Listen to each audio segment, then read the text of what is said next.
Most people think betrayal is loud. They think it sounds like screaming or shattering glass or a door slamming shut for the last time. But in my family, betrayal was always quiet. It was the soft rustle of expensive paper being slid across a marble table. It was 6 o'clock on Christmas Eve. Outside, the Chicago wind was howling off the lake, but inside my parents' North Shore mansion, the air was still and warm, smelling of pine needles and expensive perfume. I was standing in the foyer, my coat still on, when my mother Susan walked up to me. She didn't hug me. She didn't ask how my drive was. She just handed me a single sheet of heavy cream-colored cardstock. "We found something for you," she said. Her voice was light, casual, as if she were offering me a cookie. "Since you're still floating, the Vanderbilts are looking for a live-in nanny, full-time. We set up an interview for you tomorrow morning." I looked down at the paper. It was an itinerary. Job interview, nanny position. Requirements: basic childcare, light housekeeping, meal prep. "It matches your skill set," Susan added, smiling that tight, polite smile she used when she was being cruel. "And it comes with room and board, so you won't have to worry about rent." I didn't blink. I didn't cry. I stared at the paper, feeling the familiar coldness settle in my chest. They didn't see a daughter. They saw a servant. A problem to be solved. A drifting, aimless failure who was only qualified to wipe the noses of their wealthy neighbors' children. They thought I was destitute. They thought I was broken. What they didn't know was that, while they were arranging my life as a domestic servant, I was finalizing the acquisition of a company worth $4.8 billion. Drop a comment and let me know where you're listening from and what time it is for you right now. I'd love to know who's part of our community. My father Brian entered the foyer a moment later. He moved with the stiff, practiced posture of a man who had spent 40 years in boardrooms, convinced that gravity would obey him if he just frowned hard enough. He didn't look at the nanny itinerary in my hand. He looked at my boots, which were scuffed from the snow, and then at my coat, which was 3 seasons old. In his eyes, these weren't choices. They were evidence of my insolvency. He reached into the inside pocket of his blazer and pulled out a red envelope. He didn't hand it to me. He extended it, waiting for me to reach out and take it, a subtle power dynamic he had perfected when I was 6. "Your mother is worried," he said, his voice low as if discussing a terminal illness. "She thinks you're not eating enough. And with the holidays, well, we can't have you looking desperate. It reflects poorly on the family." I took the envelope. It had weight. I didn't need to open it to know what was inside, but I did anyway.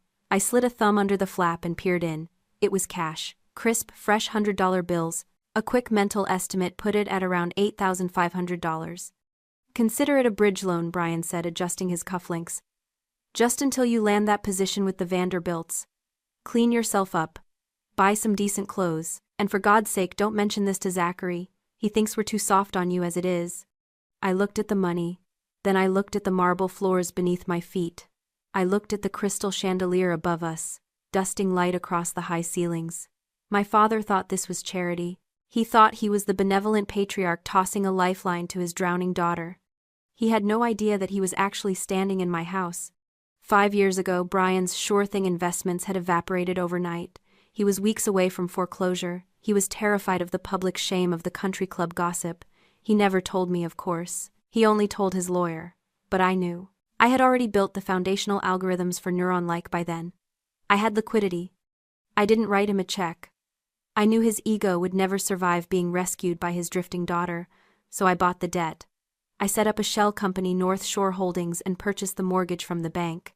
For 60 months I had been the silent hand keeping the lights on. Every month a wire transfer moved from my primary account to the shell company, paying the principal, the interest, and the property taxes. He wasn't the owner of this estate. He was a tenant, and I was the landlord who had never collected a single dime of rent. I looked back at the $8,500 in my hand. The irony was so sharp it almost tasted like copper. He wasn't giving me a gift. He was unknowingly issuing a partial refund on the hundreds of thousands of dollars I had quietly poured into this house to keep his reputation intact. I didn't cry. I didn't feel gratitude. I felt the cold, hard satisfaction of a balanced ledger. "Thank you," I said, my voice flat. I slid the envelope into my coat pocket.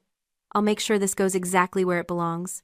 He nodded, satisfied that the transaction was complete, that his dominance was reasserted. "Good. Dinner is in 10 minutes.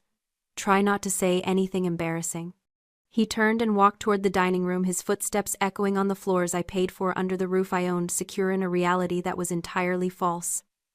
I watched him go. I touched the envelope in my pocket. It wasn't charity, it was a dividend. Dinner was served in the formal dining room, a cavernous space dominated by a long mahogany table that could seat 20 but was currently occupied by only 5. My Aunt Patricia had joined us, smelling of gin and expensive hairspray. She sat next to Susan, the two of them flanking Brian like gargoyles guarding a gate. I was seated at the far end opposite my brother Zachary. Zachary was 32, a corporate lawyer at one of the city's most prestigious firms, and he wore his success like a suit of armor. He checked his Rolex, a Submariner flashy and new, before picking up his fork. So he said, his voice booming in the quiet room. "I heard about the nanny gig. Good for you, Anna. Honest work. Builds character." "It's a great opportunity," Susan chimed in, passing the potatoes. "The Vanderbilts are wonderful people." I cut my steak. "I'm not taking the job." The clatter of silverware stopped. Zachary laughed, a short, sharp bark. "Of course not. Why work when you can just float right? Must be nice. Meanwhile, some of us are actually grinding." He leaned back, swirling his wine. "Speaking of grinding, you guys won't believe what landed on my desk today. My firm is this close to securing the whale of the century." "Oh," Brian asked, his interest piqued. "Do tell." "Neuralink AI," Zachary said, savoring the syllables. "The tech unicorn. Valuation just hit $4.8 billion.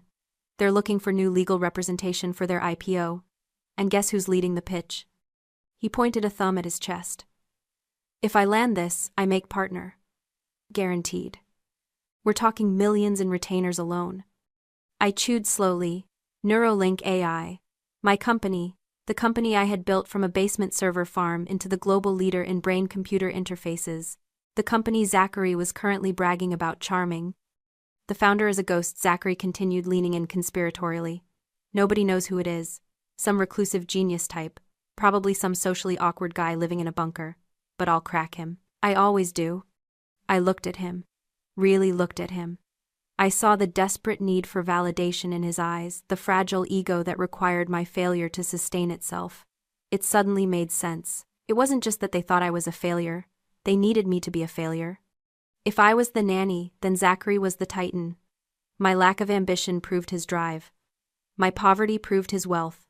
I was the control group in their experiment of success. Without me at the bottom, they had no one to look down on. I wasn't just a disappointment, I was a utility, a structural necessity for their self-esteem.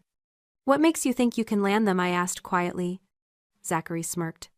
"Because I know how these tech guys think. They want confidence. They want power.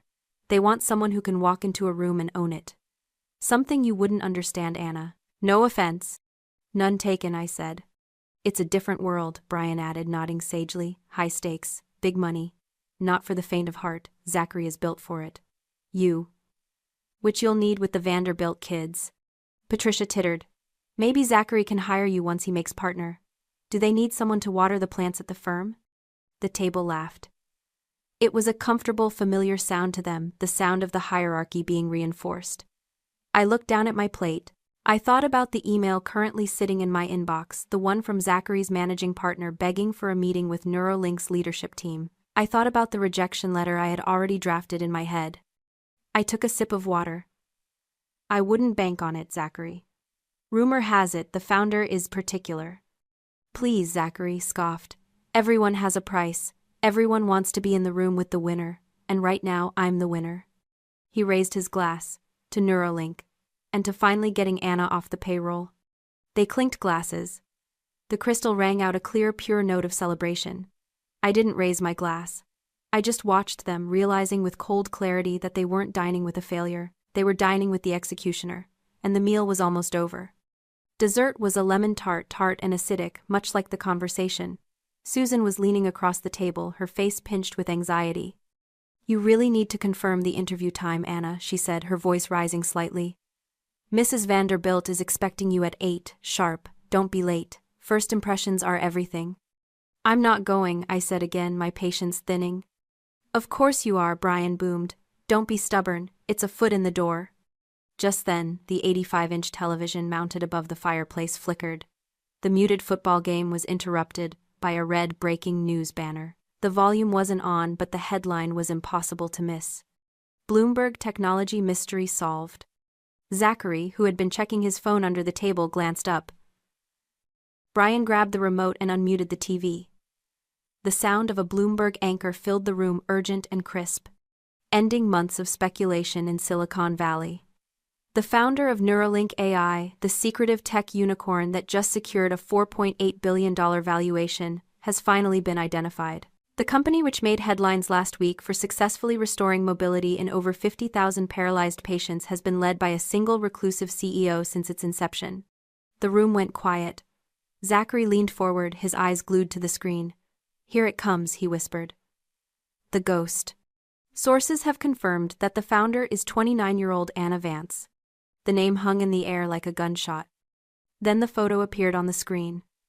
It wasn't a grainy paparazzi shot. It was my official press photo taken 3 weeks ago for the Time Person of the Year shortlist. In the photo, I was wearing a tailored black suit standing on the stage of the Global Tech Summit, looking directly into the camera with a gaze that could cut glass. The valuation flashed below my face, NET worth $3.2 billion. The silence in the dining room was absolute. It was a vacuum sucking the air out of the space. Brian dropped his fork. It hit the china plate with a loud clink that sounded like a bell tolling. Susan gasped, her hand flying to her mouth.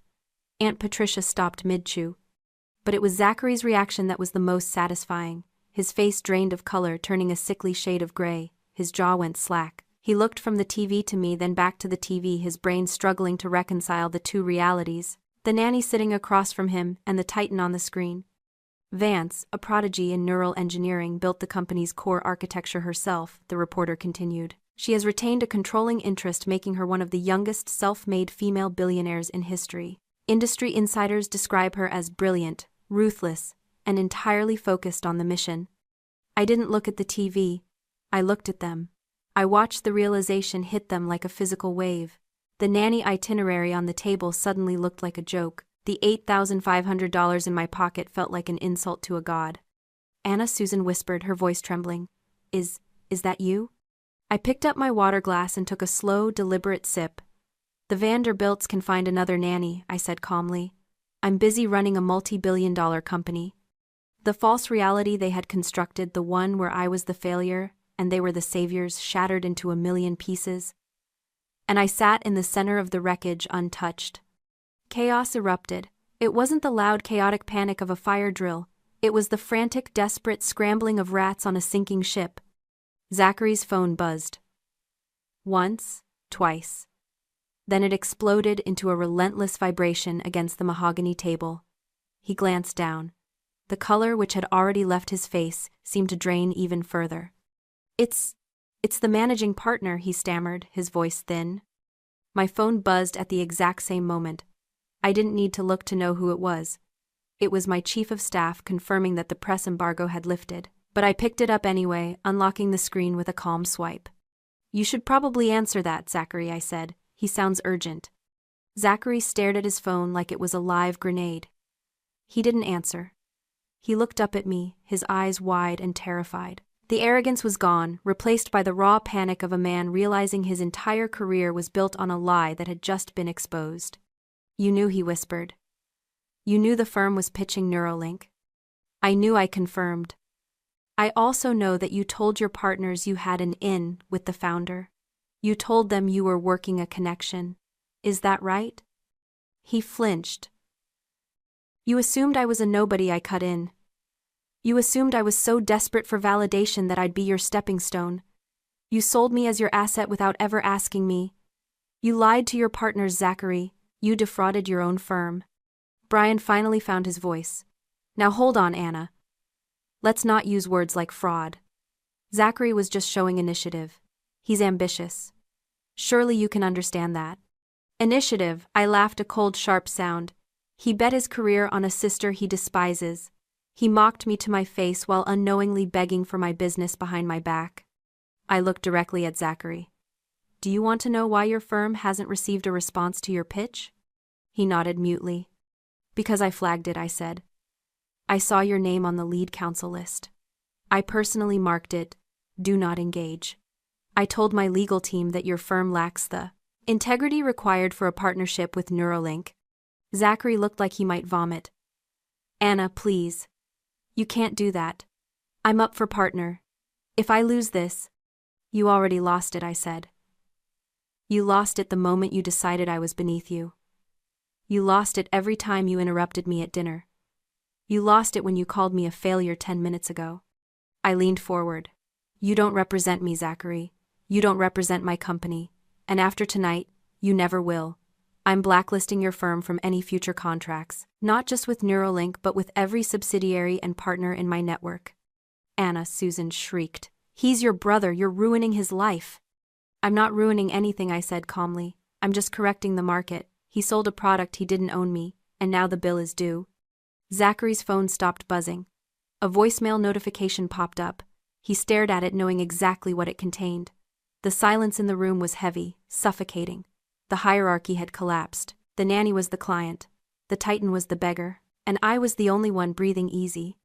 Brian wasn't used to losing. He was a man who had built his entire identity on being the provider, the patriarch, the one who held the purse strings. Watching his son crumble had shaken him, but now his survival instinct kicked in. He tried to rewrite history in real time. Well, he said, forcing a jovial tone that sounded brittle.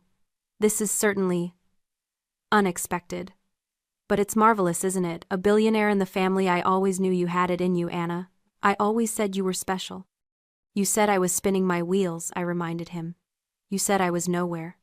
Tough love, he exclaimed, spreading his hands. We were pushing you, motivating you.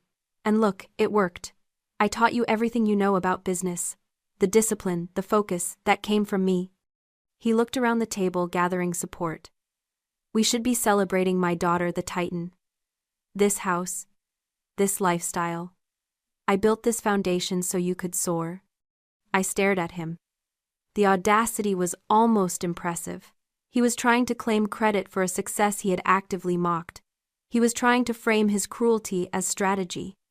You built this foundation, I asked softly. Of course, Brian said, puffing out his chest. I've provided everything for this family. This roof over your head, that's my sweat and blood. Is it? I pulled out my phone. I didn't need to shout. The silence in the room was so profound that a whisper would have sounded like a scream. I opened my banking app, navigated to the North Shore Holdings sub-account, and hit the AirPlay button. The Bloomberg news feed on the 85-inch TV vanished. In its place appeared a spreadsheet. North Shore Holdings, LLC, monthly, outgoing wires, mortgage principal and interest beneficiary, Chicago Trust, mortgage servicer, reference, 1420. Lake Shore, Drive, Brian and Susan Vance. The rows went down the screen, 60 of them. 5 years of payments, every month $12,450. The room froze. It was the kind of silence you hear in a courtroom right after a guilty verdict. What is this? Susan whispered, squinting at the screen. This, I said, pointing to the TV, is the ledger for the shell company that owns your mortgage. Brian turned purple. That's private financial information. Turn that off. You said you built this foundation, I continued, my voice steady. But the truth is, 5 years ago you were insolvent. You were weeks away from losing this house. The bank was going to foreclose. You didn't tell me, but I knew. I looked at him. I bought the debt, Dad. I set up North Shore Holdings to acquire your mortgage so you wouldn't have to face the humiliation of bankruptcy. For 5 years I have paid every single dime, the property taxes, the insurance, all of it. I reached into my pocket and pulled out the envelope with the $8,500. I tossed it onto the table. It landed with a soft thud next to the untouched lemon tart.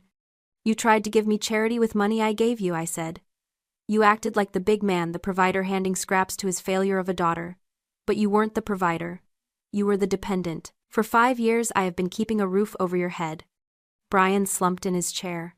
He looked small, deflated.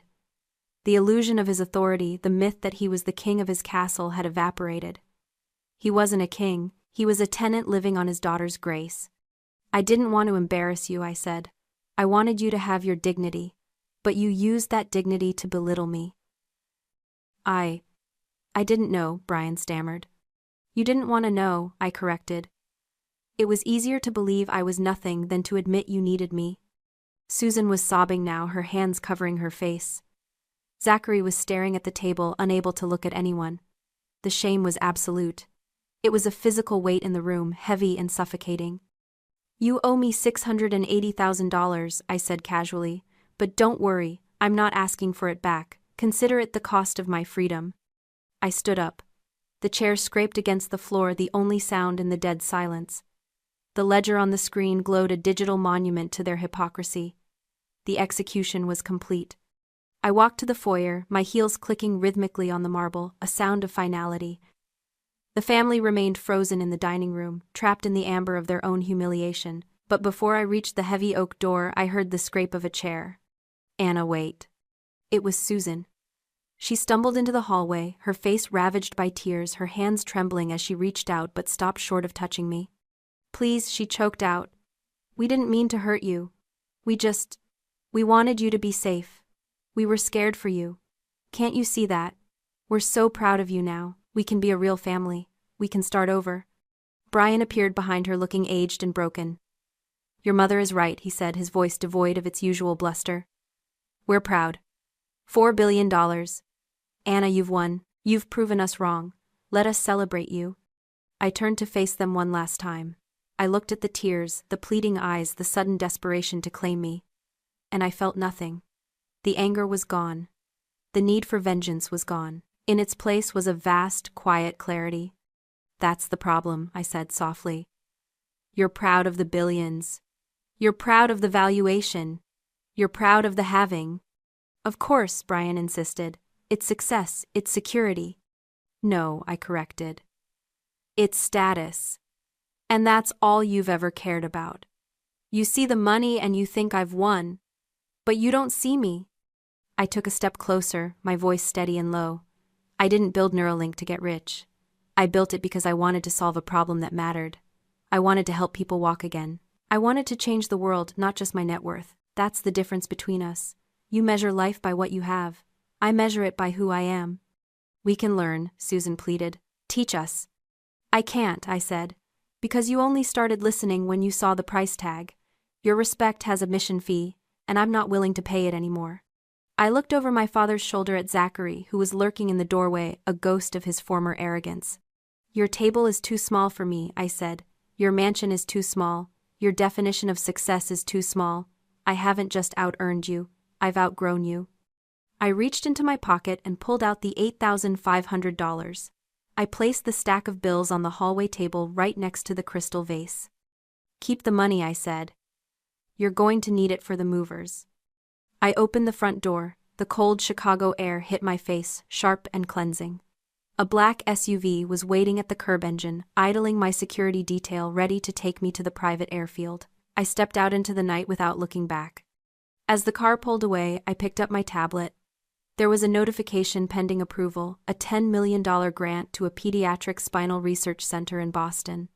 I tapped approve. The silence in the car was profound. It wasn't the silence of being ignored or overlooked. It was the silence of deep space, vast and limitless. I wasn't the daughter who needed fixing. I wasn't the sister who needed a job. I was Anna Vance, and for the first time in my life the quiet wasn't a cage. It was a kingdom. Have you ever had to outgrow the people who raised you? Share your story in the comments. And if you believe in building in silence, hit that follow button.